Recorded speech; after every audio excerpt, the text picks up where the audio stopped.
اعوذ باللہ من الشیطان الرجیم بسم اللہ الرحمن الرحیم یسألونک ماذا ينفقون قل ما انفقتم من خیر فللوالدین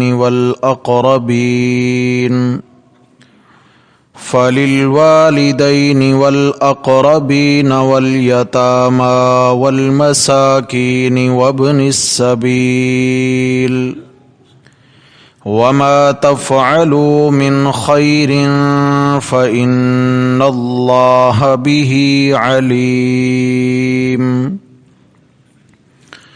يسألونك ماذا ينفقون۔ اے پیغمبر صلی اللہ علیہ وسلم، وہ لوگ آپ سے پوچھتے ہیں کہ کیا چیز خرچ کریں۔ قل، جواب ارشاد فرمائیے، ما انفقتم من خیر،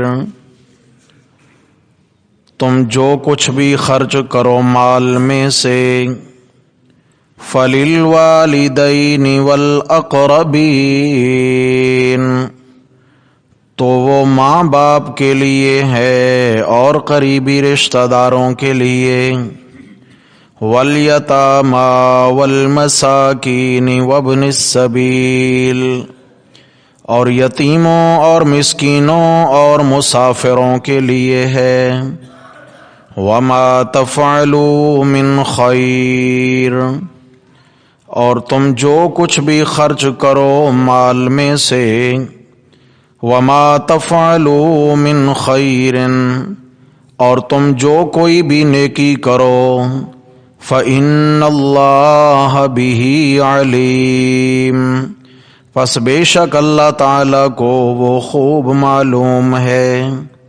صدق اللہ، ومن اصدق من اللہ قیلا۔ اللہم صل علی سیدنا و مولانا محمد وعلی آل سیدنا و مولانا محمد وبارک وسلم علیہ۔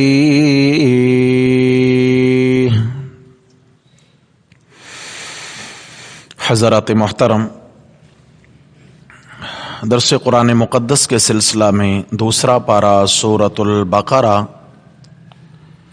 اور اس کی آیت نمبر 215 آج ہمارے سبق میں شامل ہے۔ دعا ہے اللہ جل شانہ ہمیں اس مبارک آیت کے ایک ایک حکم پر 100% عمل کی توفیق نصیب فرمائے۔ جیسا کہ گزشتہ اسباق میں یہ بات عرض ہو چکی ہے اور بار بار عرض ہو چکی ہے کہ اللہ رب العزت کو سب سے زیادہ محبت اپنے دین سے ہے۔ اس کے بعد اللہ تبارک و تعالی کو دین کے بعد سب سے زیادہ محبت اپنے نبیوں سے ہے۔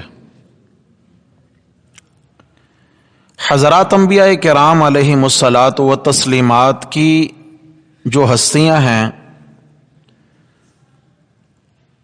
وہ انسانیت میں سب سے اعلیٰ درجے پر فائز ہیں۔ ساری کائنات کی انسانیت اگر مل جائے تو اللہ کے ایک نبی کے مقام اور شان کا مقابلہ نہیں ہے۔ اور اللہ تبارک و تعالی کو بھی ساری انسانیت سے بڑھ کر اپنے پیغمبروں سے پیار ہے، لیکن انہی پیغمبروں کو میرے رب نے اپنے دین اور عالی دین کی محنت کے لیے مبعوث فرمایا، اور انہی نبیوں نے اس دین کی حفاظت کے لیے اپنا خون بہایا۔ جس نبی کے پسینہ سے میرے رب کو کائنات کے خزانوں سے بڑھ کر پیار ہے، اللہ نے دین کی چوکیداری اور پہرے داری کے لیے وقت کے اس نبی کا خون لگایا ہے۔ تو معلوم ہوا کائنات میں اللہ کی نظر میں جو سب سے زیادہ قیمتی چیز ہے وہ کیا ہے؟ اللہ کا دین ہے۔ بہر صورت اللہ کے دین کی حفاظت ایمان والوں پر لازم ہے، اور اس دین کی حفاظت کرتے کرتے جو کام آ گیا اس کا کام بن گیا، جو کام آ گیا اس کا کام ہو گیا، کام بن گیا اس کا۔ ارے کام آنا تو بڑی بات ہے بھائی، دین کی چوکیداری کے لیے جس کے بدن سے خون کا ایک قطرہ ٹپک گیا اس کا بھی کام بن گیا۔ اللہ تعالیٰ کو قطروں میں سے یہ قطرہ انتہائی محبوب ہے جو اللہ کے دین کی حفاظت کے لیے اللہ کے راستے میں بدن سے نکلتا ہے۔ اس خون کے قطرے کے زمین تک سفر شروع کرنے کے بعد وہ قطرہ زمین پہ بعد میں جا گرے گا، اللہ تبارک و تعالی اس صاحب خون، اس قربانی دینے والے شخص کی پہلے ہی مغفرت کا اعلان فرما دیتے ہیں، اس کی بخشش ہو چکی ہوتی ہے، وہ قطرہ خون اس کا اللہ کی بارگاہ میں قبول ہو چکا ہوتا ہے۔ تو اس لیے میرے دوستو، بھائیو، بزرگوں، جو مضمون چل رہا ہے وہ یہ ہے کہ اللہ رب العزت کے راستے میں اللہ کے دین کی پہرے داری کے لیے اپنی قیمتی سے قیمتی چیز قربان کرنی ہے، وہ انسان کا مال ہے، اور مال سے بڑھ کر انسان کی جان ہے۔ جان بھی لگے تو اللہ کے دین کے لیے، اور مال بھی لگے تو اللہ کے دین کے لیے۔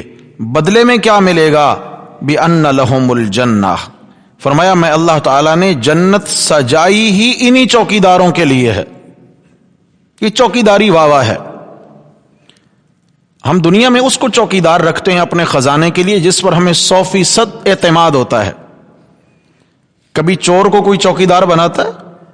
جس پر 100% اعتماد ہوتا ہے اس کو تجوری کا اور خزانے کا پہرے دار مقرر کیا جاتا ہے۔ کیوں؟ خزانہ بہت قیمتی ہے ہماری نظر میں۔ میرے بھائیو، اللہ کی نظر میں دین سے بڑھ کر کوئی خزانہ قیمتی نہیں، اور جن کو اللہ تعالیٰ نے اس دین کے دروازے کی چوکیداری نصیب کی ہے یا چوکیدار بنا کے پہرے دار بنا کے کھڑا کیا ہے، ان سے بڑھ کر اللہ کو کسی اور پر اعتماد ہوگا؟ جی، یہ دین بھی عالی اور اس کے پہرے دار بھی، اس کے چوکیدار بھی عالی ہیں۔ اولین پہرے دار اس دین کے میرے نبی صلی اللہ علیہ وسلم اور میرے نبی صلی اللہ علیہ وسلم کی قدوسی جماعت حضرات صحابہ کرام رضوان اللہ علیہم اجمعین۔ آج ہمیں بھی اللہ تعالیٰ توفیق نصیب فرمائے۔ تو پہلی بات تو یہ ہے، اگر ہم اللہ کے دین کی پہرے داری کے لیے قبول ہو جائیں تو پہلا اعزاز یہ ملا کہ ہم اللہ کی نظر میں اعتماد والے لوگ ہیں۔ کیا ہیں بھائی؟ اللہ کو ہم پر کیا ہے؟ کیا یہ کم اعزاز کی بات ہے کہ اللہ تعالیٰ فرمائے اس پر مجھے اعتماد ہے، اس پر مجھے اعتماد ہے؟ کیوں؟ میں نے اس کو اپنے سب سے قیمتی خزانے کا چوکیدار مقرر کیا، اور اللہ کی نظر میں ہر صاحب ایمان قابل اعتماد ہے۔ اس لیے صاحب ایمان لوگوں کو حکم ملا ہے کہ تم اللہ کے راستے میں قتال کرو، اللہ کے راستے میں جہاد کرو، اللہ کے راستے میں دین کی حفاظت کے لیے قربانی پیش کرو۔ 8 قسم کی ترغیبات بیان فرمائی گئی تھیں، آیت نمبر 204 سے لے کر آیت نمبر 215 تک، کہ جانی قربانی مانگتا ہے دین، قربانی نہیں لگتی ہے تو رنگ نہیں نکھرتا، اور رنگ چڑھتا ہی ہے جب قربانی لگتی ہے۔ آیت نمبر 204 سے لے کر آیت نمبر جو ہم نے پیچھے 214 پڑھی تھی اس تک 7 ترغیبات الی القتال بیان ہو چکی۔ 7 انداز تھے ترغیب دینے کے، وہ ہم تفصیل سے پڑھائے۔ اللہ تعالی ہمیں توفیق نصیب فرمائے قبول کرنے اور عمل کرنے کی۔ آج آیت نمبر 215 ہے، ترغیب الی القتال کا 8واں نمبر ہے، 8ویں ترغیب الی القتال، اور ساتھ ہی آخری ترغیب کے ساتھ فرمایا یہ جان دے دینا، یہ جان کا نذرانہ پیش کر دینا معمولی نیکی نہیں ہے۔ میرے رب نے مبہم انداز میں فرما دیا، وَمَا تَفْعَلُوا مِنْ خَيْرٍ، تم جو بھی نیکی کرو گے فَإِنَّ اللَّهَ بِهِ عَلِيمٌ، مت یہ سوچنا کہ رائے گاں چلی گئی، میں اللہ کے نوٹس میں ہے، میں اللہ کے خوب علم، خوب جانتا ہوں، اس کو خوب جانتا ہوں۔ علیم کیا مطلب؟ جانتا خوب ہوں تو اعزاز بھی خوب عطا کروں گا، بدلہ بھی خوب ملے گا میری جانب سے. لہٰذا اس قربانی کو حقیر نہیں سمجھنا اور اللہ کی جانب سے ملنے والے اعزاز کو بھی حقیر نہیں سمجھنا. ساتھ ہی انفاق فی سبیل اللہ کا حکم بھی آیا کہ جان دینی ہے تو ساتھ مال بھی دینا ہے. کیوں؟ جان سے انسان زیادہ محبت رکھتا ہے، کیونکہ جتنے مال کماتا ہے اسی جان کے سکھ سکون کے لیے کماتا ہے. زندگی سکھی گزرے مال ہونا چاہیے، اور جب اسی زندگی اور جان پہ بن جائے تو سارے مال لگا دیتا ہے تاکہ میری جان بچ جائے. ٹھیک ہے، سکون نصیب ہو جائے. تو پہلے فرمایا کہ جان لگاؤ، اور جان تم نے بڑی قیمتی چیز لگا دی، رہ کیا گیا؟ فرمایا ہاتھوں کا میل رہ گیا کمایا ہوا، اب اسے بھی لگا دو اور بدلے میں لے جاؤ جنت. اسے بھی لگا دو. کیوں چھوڑتے ہو بعد کے لیے؟ کیوں چھوڑتے ہو کہ کمایا تم نے، حساب تم دو گے اور بعد والے اس پہ عیاشیاں کریں گے؟ فرمایا جتنا تمہیں شریعت لگانے کا حکم دیتی ہے اس میں بخل نہ کرو اور لگا دو. جان کے لیے کما کے رکھا تھا، جان تو لگا رہے ہو، مال بھی لگا دو. 8ویں ترغیب الی القتال اور انفاق فی سبیل اللہ کا حکم آیا. فرمایا یسألونک ماذا ينفقون. بڑے عجیب انداز ہیں میرے نبی صلی اللہ علیہ وسلم. آپ سے صحابہ کرام پوچھتے ہیں ماذا ينفقون. سوال سمجھیے گا، یا رسول اللہ، اللہ تعالیٰ نے فرمایا خرچ کرو، انفقوا مما رزقناکم. یا رسول اللہ ہم کیا چیز خرچ کریں؟ مسئلہ پوچھنا ہے کون سی چیز خرچ کریں جو زیادہ اچھا ہو اور جلدی اللہ اس سے راضی ہو جائیں. مال خرچ کرنا ہے، مال میں کیا چیز خرچ کریں؟ تو میرے رب نے فرمایا قل، میرے پیغمبر ان کو جواب دیجئے، ما انفقتم من خیر، تم جو کچھ بھی خرچ کرو مال میں سے، سونے کا پہاڑ خرچ کرو یا کھجور کے دانے کا ایک ٹکڑا خرچ کرو. فرمایا جو بھی کرنا ہے نا، ہم پہ احسان نہیں کرنا، ہم پہ احسان نہیں کرنا، ہمیں نہیں دینا ہے. فللوالدین، دینا اپنے ماں باپ کو ہے. بات کون سی تھی؟ شروع کہاں سے کر دی؟ سوال کیا تھا، جواب کیا دے دیا. صحابہ نے پوچھا تھا کیا چیز خرچ کریں؟ فرمایا یہ نہ پوچھو کیا چیز خرچ کریں، پوچھنے کا مسئلہ یہ ہے کہاں خرچ کریں. مسئلہ کیا ہے پوچھنے کا بھائی؟ مصرف پوچھو مجھ سے. بسا اوقات یہ ہوتا ہے بندہ لاکھوں لگا دیتا ہے، انے واہ لگا دیتا ہے، اندھا دھند لگا دیتا ہے، لیکن آگے لگانے کی وہ صحیح جگہ نہیں ہوتی ہے، بیچارہ محروم ہو جاتا ہے. مال بھی گیا، اجر بھی نہیں ہوا. اب زکوٰۃ کا کیا حکم ہے جی؟ فرض ہے کہ نہیں ہے؟ زکوٰۃ فرض ہے. صاحب ایمان جس کے پاس مال ہے، اب کوئی کہے جی ٹھیک ہے مال ہی دینا ہے نا، اللہ تعالیٰ کی رضا کے لیے دینا ہے، ٹھیک ہے جی اللہ تعالیٰ قبول کریں گے. جو دروازے پہ آئے اسی کو پکڑاتے گئے، نہ مسلمان دیکھا، نہ کافر دیکھا، نہ مستحق دیکھا، نہ غیر مستحق دیکھا. کیوں بھائی؟ اللہ تعالیٰ نے حکم دیا ہے زکوٰۃ دو، میں دے رہا ہوں، عیب کیا ہے؟ نہیں، ایسے نہیں ہوگا. اللہ تعالیٰ نے پابندیاں لگائی ہیں. دینا ہے ضرورت مند اور مستحق ڈھونڈ کر دو. غیر مستحق کو زکوٰۃ دے دی تو ادا نہیں ہوئی. بھلے اللہ کی مخلوق ہے مگر غیر مستحق پہ زکوٰۃ نہیں چلے گی. کسی نے دھوکہ دے کر اگر زکوٰۃ وصول کر لی اور زکوٰۃ کا مستحق نہیں تھا تو وہ زکوٰۃ اس کے لیے استعمال کرنا حلال نہیں ہے. اس پر یہ بوجھ، یہ بار رہے گا جب تک یہ کسی مستحق تک نہ پہنچا دے. اس کے لیے جائز نہیں ہے. دوسرا کیا ہے؟ زکوٰۃ تو دینی ہے مگر مسلمان ضرورت مند کو دینی ہے. ضرورت مند تمہیں بڑے ملیں گے دنیا میں، لیکن کسی کافر اور مشرک کو زکوٰۃ نہیں دے سکتے. اگر دے دی ادا نہیں ہوئی. کوئی کہے جی کیوں؟ میرے اللہ کا حکم ہے. کیوں کا کیا؟ میرے اللہ کا حکم ہے. تو معلوم یہ ہوا کم زیادہ مال کون سا خرچ کریں؟ پیسہ دے دیں. آج لوگ پوچھتے ہیں جی بہترین صدقہ بتائیں، بکرا کالا ہو یا سفید ہو، ہے نا؟ بکرے کے رنگ پوچھے جاتے ہیں بنی اسرائیل کی گائے کی طرح. بنی اسرائیل نے بھی پوچھا تھا موسیٰ علیہ السلام سے، گائے تو ذبح کرنی ہے لیکن رنگ کیسا ہو اس کا، عمر کتنی ہو.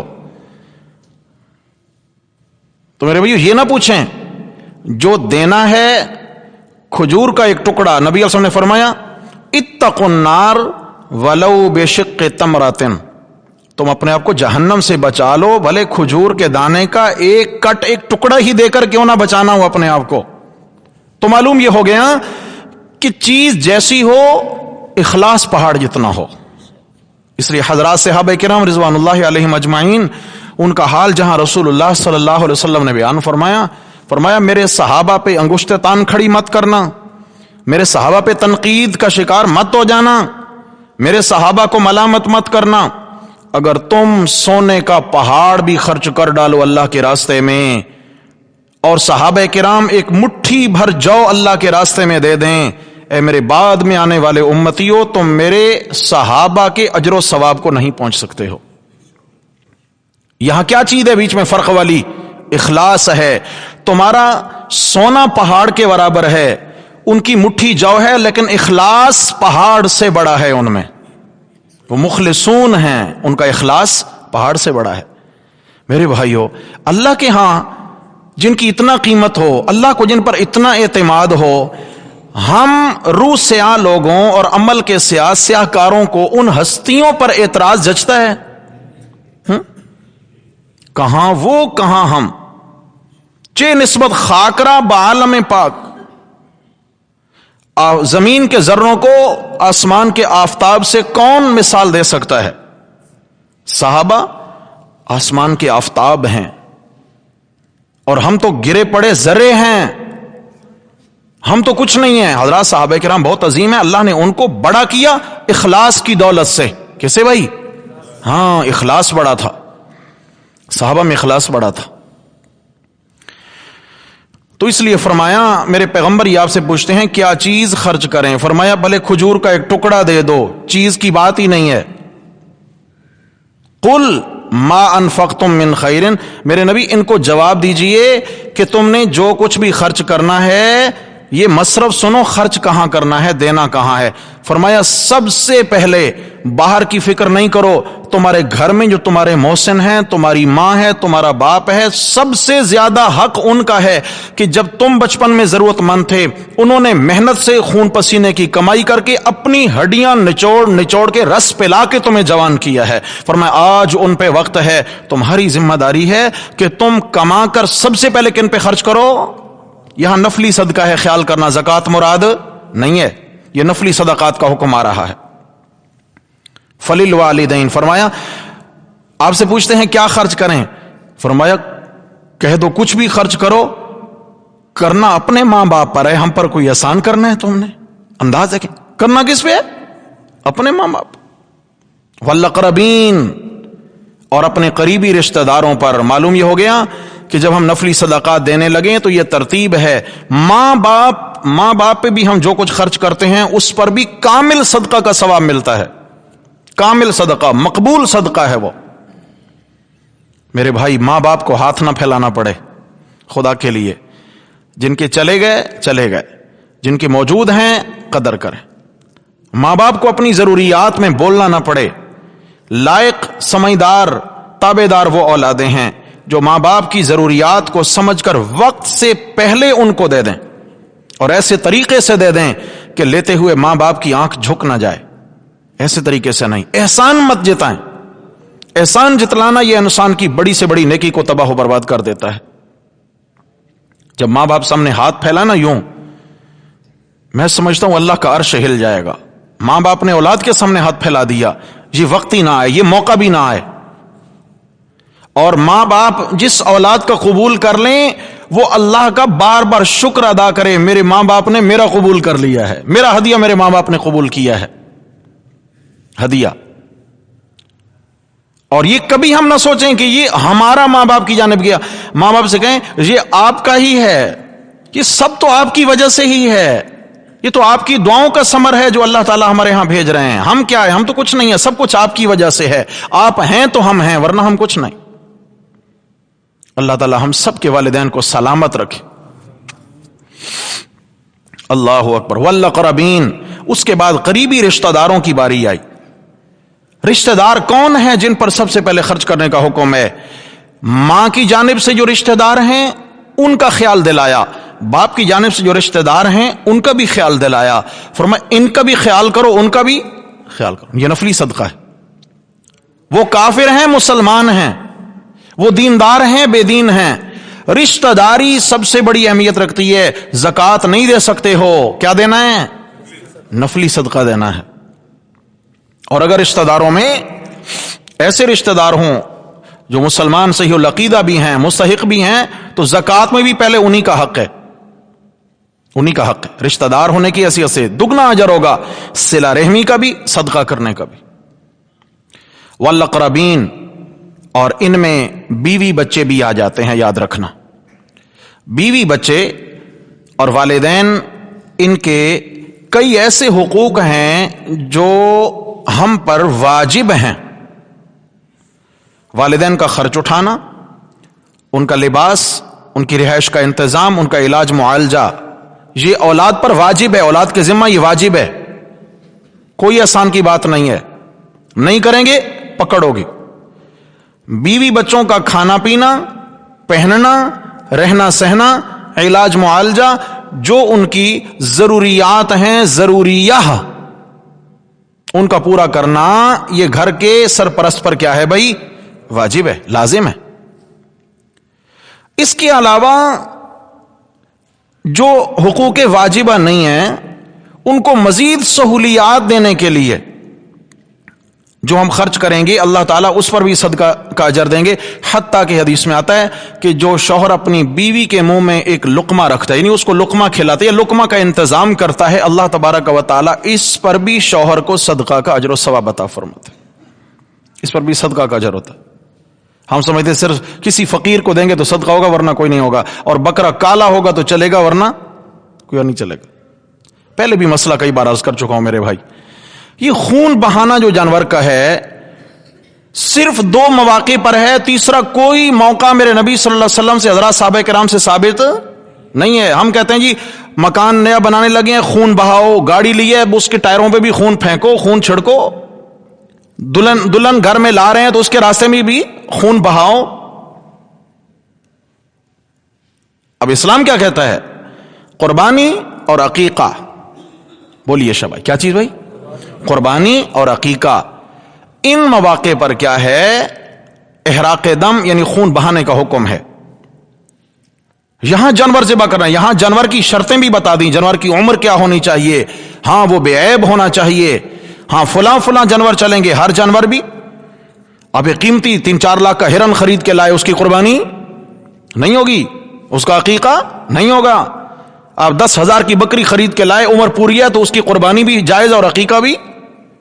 مانوس جانور ہونا چاہیے، وحشی جانور کی قربانی جائز۔ اب ایک جنگلی سانڈ ہے، وہ وحشی ہے، سمجھ آ گئی ہے؟ وحشی ہے۔ اب کوئی اس کو پکڑے، وہ کہے بھئی یہ فربا بھی ہے، اس کا گوشت بھی اچھا ہوتا ہے اور ہے ہی بڑی خوبصورت، یہ سانڈ بڑا خوبصورت ہے تو اس کو میں ذبح کروں، قربانی کر لوں؟ نہیں، گوشت ٹھیک ہے کھا لے، مگر قربانی اس کی نہیں ہوگی۔ کیوں؟ کہ یہ مانوس نہیں ہے لوگوں کے ساتھ، یہ وحشی ہے۔ وحشی کا معنی وحشت کھانے والا، انسانوں سے اس کو وحشت ہوتی ہے، لہذا اس کی قربانی ہے۔ تو ایسے ہی 2 موقعوں پر خون بہانا صدقہ ہے۔ اس کے علاوہ برکت کے لیے بکرا، دمبا، اونٹ، گائے نہیں، ٹھیک ہے اگر کسی نے ذبح کر کے غریبوں میں گوشت بانٹ دیا یا کر دیا، بھئی ثواب ہوگا، یہ نہیں ہے، ثواب ہوگا بالکل، کیوں؟ یہ بھی تو کسی کو کھانا کھلانا ہے، اچھا کھانا کھلانا، ثواب ہوگا۔ لیکن ہم نے اسی ہی کو مقبول صدقہ سمجھ لیا، یہ ہماری غلط سوچ ہے۔ اگر ہماری یہ سوچ بنی کہ یہی مقبول صدقہ ہے تو ممکن ہے کہ ہمارا صدقہ ہی ضائع ہو جائے۔ ہم نے دین میں اضافہ کر دیا نا، ہم نے الگ سی پابندی لگا دی۔ اس لیے صحابہ نے پوچھا ماذا ينفقون، جی کیا چیز خرچ کریں؟ صحابہ کو پتا ہوتا کہ کالا بکرا بھی بڑا ثواب رکھتا ہے تو ماذا ينفقون کا سوال بنتا تھا؟ بھائی نہیں بنتا تھا، ٹھیک نہیں بنتا۔ جس موقع پر غرباء فقراء کو یا عزیز و اقارب کو جو چیز ضرورت ہو، جس موقع پر جو چیز ضرورت ہو، ان کی وہی ضرورت پوری کر دینا، یہ بہترین صدقہ ہے، یہ بہترین صدقہ ہے۔ ایک شخص ہے، علاج معالجہ کے لیے اس کے پاس کچھ نہیں ہے اور وہ ایڑیاں رگڑ رہا ہے بیچارہ ہاسپٹل میں، اس کے پاس کچھ بھی نہیں ہے، دوا نہیں خرید سکتا، اور ہم اس کے گھر کہتے ہیں کہ راشن ڈلوائیں گے، دوسرے رشتہ دار اٹھا وہ بھی ایک بورا لا کے ڈال گیا، تیسرا کے بورا پھینک کے چلا گیا۔ کیوں بھائی؟ وہ مریض یہ راشن کھا کھا کے صحت مند ہو جائے گا؟ یہاں تو کیا اس کے علاج کی فکر کرنی ہے۔ کہیں کپڑا ضرورت ہے، کہیں جوتا ضرورت ہے، کہیں کھانا ضرورت ہے، کہیں دوا ضرورت ہے، اور کہیں پہ وہ مقروض ہو گیا اور ضرورتیں ہیں اس کی، تو وہاں پہ پیسہ دے دینا، نقدی دے دینا، یہ سب سے بہترین صدقہ ہے۔ کہیں پر پانی کی ضرورت ہے تو وہاں پہ پمپ لگوا دیں، وہاں موٹر لگوا دیں، پانی کا انتظام کر دیں، کسی کو نل لگوا دیں، یہ بہترین صدقہ ہے۔ یعنی ضرورت کو مد نظر رکھتے ہوئے، ضرورت کس چیز کی ہے اس وقت؟ والاقربین، تو قریبی رشتہ داروں کی بات تھی۔ والیتاما، والیتاما تیسرے نمبر پہ فرمایا کہ میرے نبی ان کو بتا دیجئے جو چیز بھی خرچ کرو گے مصرف یہ ہیں، سب سے پہلے ماں باپ ہیں، پھر رشتہ دار ہیں، پھر یتیم ہیں۔ یتاما، یتیم کون ہوتا ہے؟ نابالغ بچہ اور بچی جن کے والد کا انتقال ہو چکا ہو۔ کمانے والا گھر میں کون ہوتا ہے؟ ماں یا باپ؟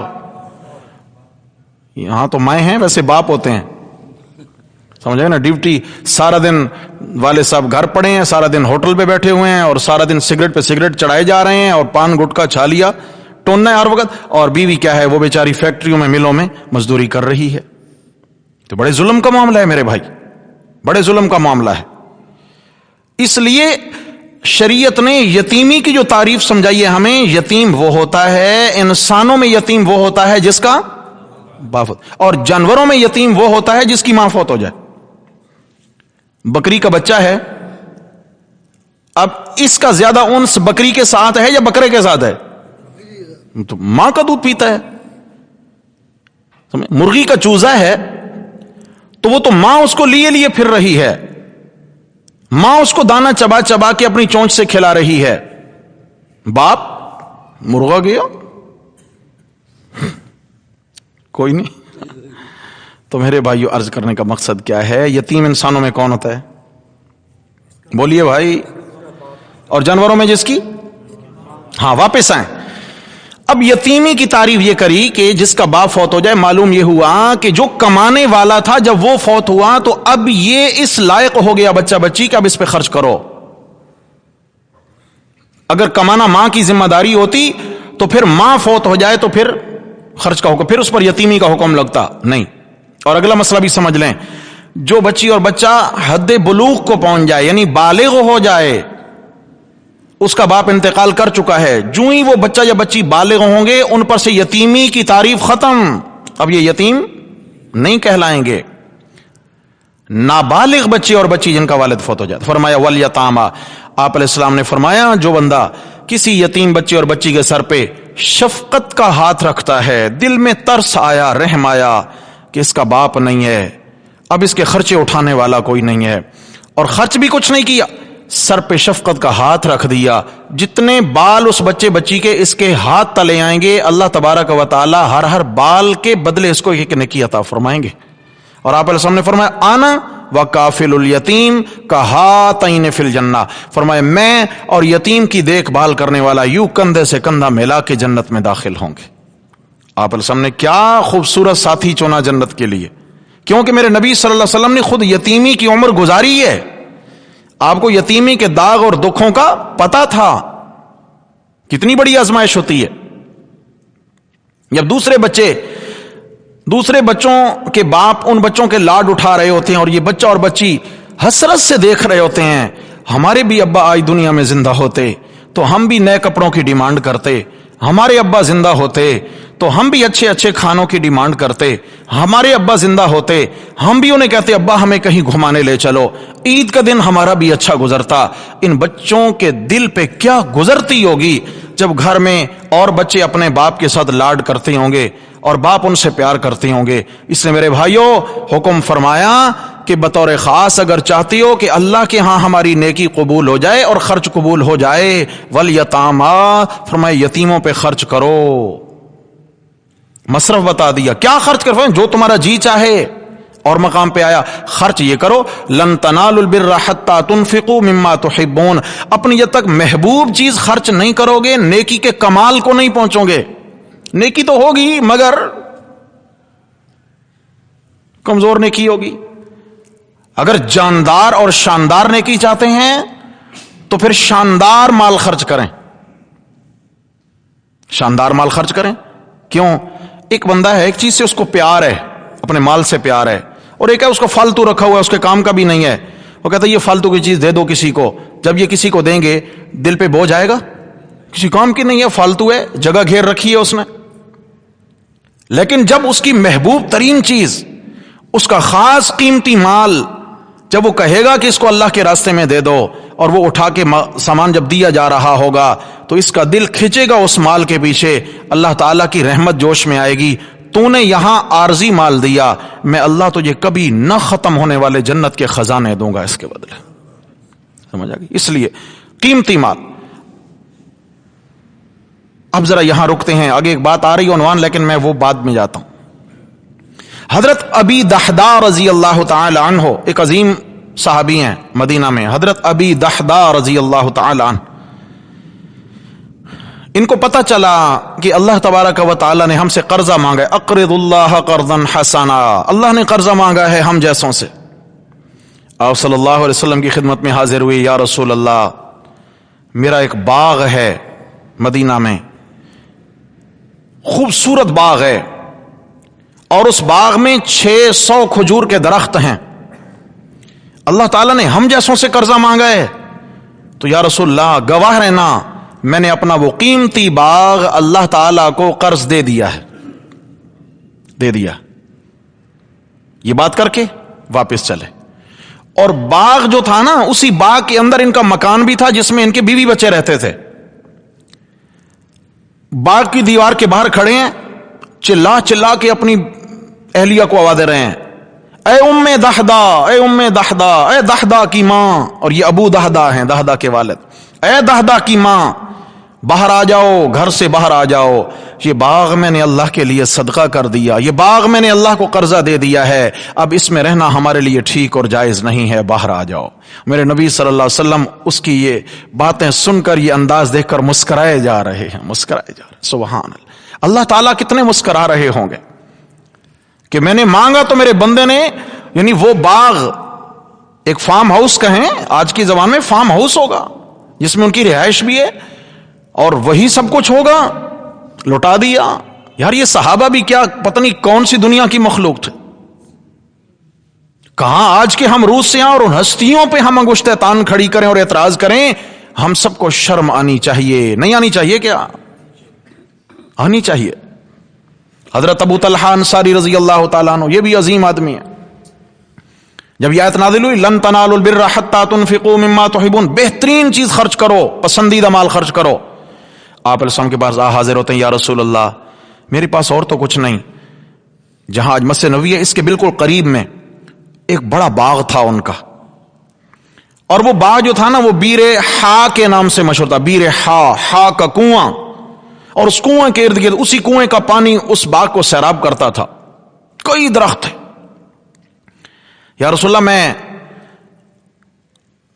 عرض یہ کرنا چاہتا ہوں کہ یہ مال میں نے دیکھا کہ میری زندگی میں سب سے قیمتی مال یہی ہے، تو میں نے یہی قیمتی چیز اللہ تعالیٰ کے نام پہ خرچ کر دی ہے، اس کو فقراء غرباء میں بانٹ دے. آپ علیہ السلام نے فرمایا آپ کا صدقہ اللہ کے ہاں قبول ہو گیا، جاؤ یہ جا کر اپنے رشتہ داروں میں بانٹ دو. کیا کرو؟ اہمیت بھی بتائی، مصرف بھی بتایا. رشتہ دار حضرت ابو طلحہ انصاری رضی اللہ عنہ گئے، اپنے رشتہ داروں کو جمع کیا اور ان کی ضروریات کے مطابق ان کو درخت بانٹ بانٹ کے کھجور کے دیتے جا رہے ہیں. حضرت حسان ابن ثابت رضی اللہ تعالیٰ عنہ، یہ بھی ان کے رشتہ داروں میں تھے. ان کو جو حصہ ملا درختوں میں، بعد میں حضرت سیدنا امیر معاویہ رضی اللہ تعالیٰ عنہ نے حضرت حسان ابن ثابت کا حصہ ان سے خریدا اس باغ میں جو حضرت ابو طلحہ انصاری نے رشتہ داروں میں بانٹا تھا. اور یہ چند درخت، آپ اس کی قیمت کا اندازہ لگائیں سارے باغ کی، چند درخت جو تھے حضرت امیر معاویہ نے 6 لاکھ درہم میں حضرت حسان سے خریدے تھے. کتنے؟ 6 لاکھ درہم چاندی کے دیے. اور یہ چند درخت، اندازہ لگائیں وہ باغ کتنا قیمتی ہوگا. یہ فرمایا محبوب چیز خرچ کی جائے، محبوب چیز خرچ کی جائے. حضرت سعد ابن ابی وقاص رضی اللہ تعالیٰ عنہ، یہ بھی کمال کے بندے تھے. یہ حاضر ہو، یا رسول اللہ تعالیٰ نے پسندیدہ چیز خرچ کرنے کا حکم دیا ہے، تو میرا بھی ایک باغ ہے، میرا بھی مال ہے، پیسہ بھی ہے، سونا چاندی بھی ہے، مال بھی ہے، گھر بھی ہیں، لیکن میری ایک ہی بیٹی ہے. میں چاہتا ہوں کہ سارے کا سارا مال میں اللہ کے راستے میں خرچ کر دوں اور کسی کے لیے میں کچھ نہ چھوڑوں؟ آپ علیہ الصلوۃ والسلام نے فرمایا نہیں، ایسا نہیں کرو، سارے کی اجازت نہیں ہے۔ یا رسول اللہ آدھا مال خرچ کر دوں؟ فرمایا اجازت نہیں ہے۔ یا رسول اللہ تہائی مال خرچ کر دوں؟ والثلث، آپ نے فرمایا والثلث کثیر، فرمایا ہاں ہاں تہائی خرچ کر دو، بلکہ یہ تہائی بھی بہت ہے۔